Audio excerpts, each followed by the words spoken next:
فرمایا کہ مفتی صاحب کیا نکاح سے پہلے جو دلہا دلہن کو کلمہ پڑھایا جاتا ہے کیا وہ ضروری ہے؟ اگر کسی نے نہیں پڑھایا یا دلہا دلہن نے نہیں پڑھا تو کیا نکاح نہیں ہوگا؟ دیکھیں، نکاح ایجاب و قبول کا نام ہے اور اس کے لیے یہ کلمہ پڑھانا ضروری نہیں ہے، یہ شرط نہیں ہے۔ لہذا اگر کسی نے کلمہ نہیں پڑھایا یا دلہا دلہن نے کلمہ نہیں پڑھا تو نکاح ہو جائے گا، لیکن یاد رکھنا چاہیے کہ دلہا دلہن کو کلمہ پڑھنے سے انکار کرنا بھی صحیح نہیں ہے، یہ بالکل غلط ہے، نہیں کرنا چاہیے۔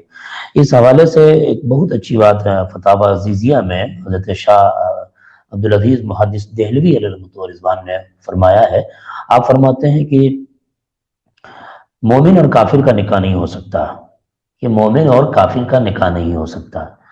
تو ممکن ہے کہ انسان اپنی زندگی میں ہو سکتا ہے کہ کلمہ کفر بک دیا ہو سکتا ہے کہ کسی وجہ سے کفر اس سے سرزد ہو گیا ہو اور اسے اس بات کا علم نہیں ہوا ہو۔ اب جا کے وہ اگر شادی کر لیتا ہے تو زندگی بھر وہ غلط طریقے سے زندگی گزارتا رہے گا، اسے اس بات کا علم بھی نہیں ہوگا۔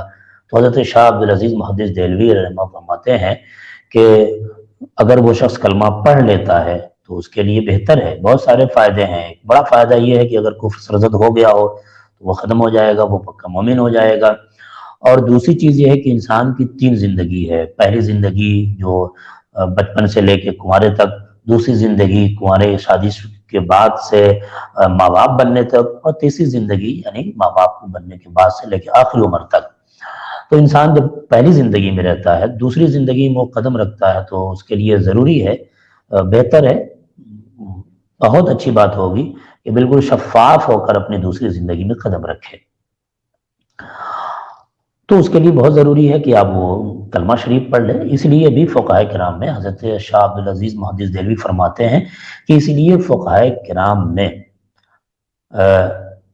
احتیاطاً کلمہ پڑھنا شروع کر دیا ہے، تاکہ اگر کسی وجہ سے کوئی کفریہ الفاظ یا کسی طرح سے کوئی اور الفاظ ایسا نکل گیا ہو جو اس کے ایمان کو ضرر پہنچاتا ہو تو وہ ختم ہو جائے گا اور شفاف زندگی کے ساتھ اپنی نئی زندگی کا آغاز کرے گا۔